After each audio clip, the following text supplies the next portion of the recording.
को नुकसान पहुंचाने के लिए किया जा रहा है। जिस तरह से सरकारी योजनाओं का लाभ आम जनता तक नहीं पहुंच पा रहा है, जिस तरह से न्याय जन्मसिद्ध अधिकार है लेकिन न्याय के लिए आंदोलन करने पड़ते हैं, गिरफ्तारी के लिए आंदोलन करने पड़ते हैं, सारी सरकारी संपत्ति को बेचा जा रहा है और भारतीय संविधान छुआछूत भेदभाव को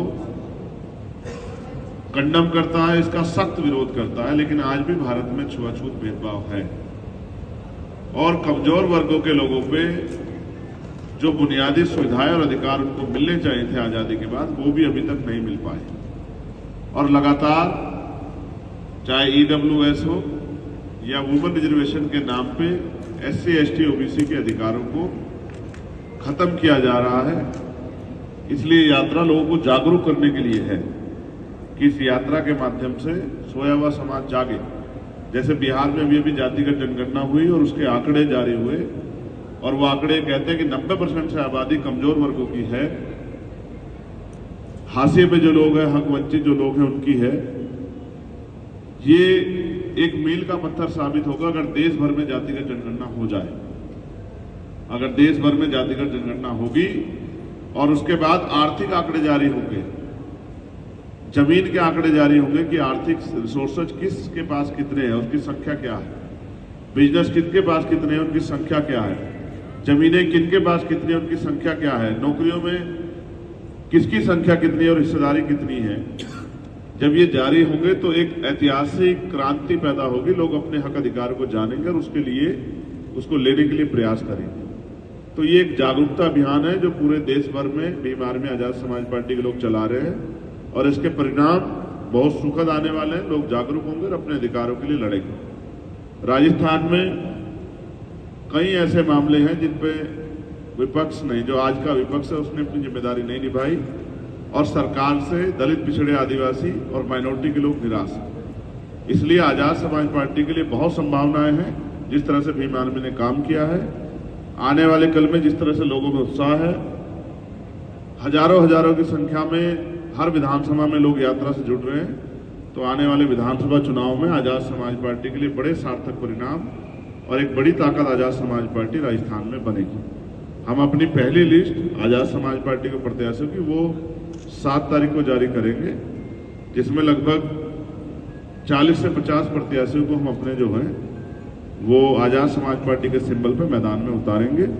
और मेरा मानना है कि इस बार जनता जो है वो आजाद समाज पार्टी को ताकत देगी, अपनी समस्याओं के हल के लिए काम करने वाले लोगों को मौका देगी। धन्यवाद।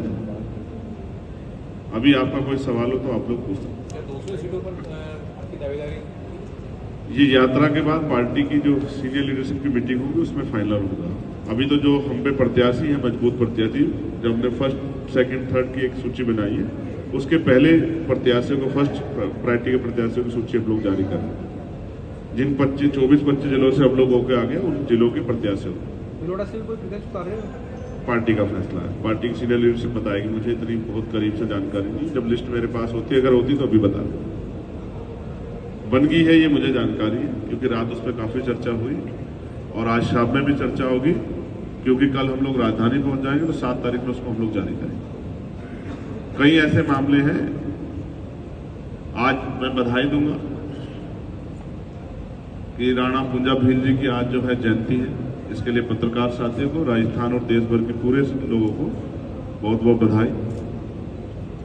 उन्हीं के मार्गदर्शन में चल के कमजोरों की आवाज बनने के लिए भीम आर्मी काम कर रही है और मैं ये समझता हूं कि लोग अपनी वोट की ताकत को समझेंगे और वोट के फैसले अपने पक्ष में लेंगे। इसके परिणाम जनता के लिए अच्छे होने वाले हैं।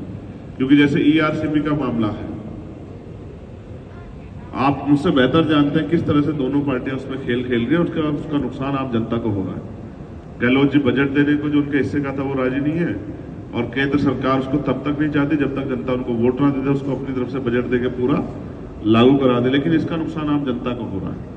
जिस तरह से एट्रोसिटी राजस्थान में बढ़ रही है और सरकार इस पर कई बार फेल हुई, पेपर लीक हुए। बुरा यह है कि राजस्थान में बसों में बैठ के पेपर लीक होते हैं। और जगह तो आम आदमी एक-एक, 2-2 आदमी करता है सेंटरों में, लेकिन यहाँ तो बसों की बसों में होते हैं।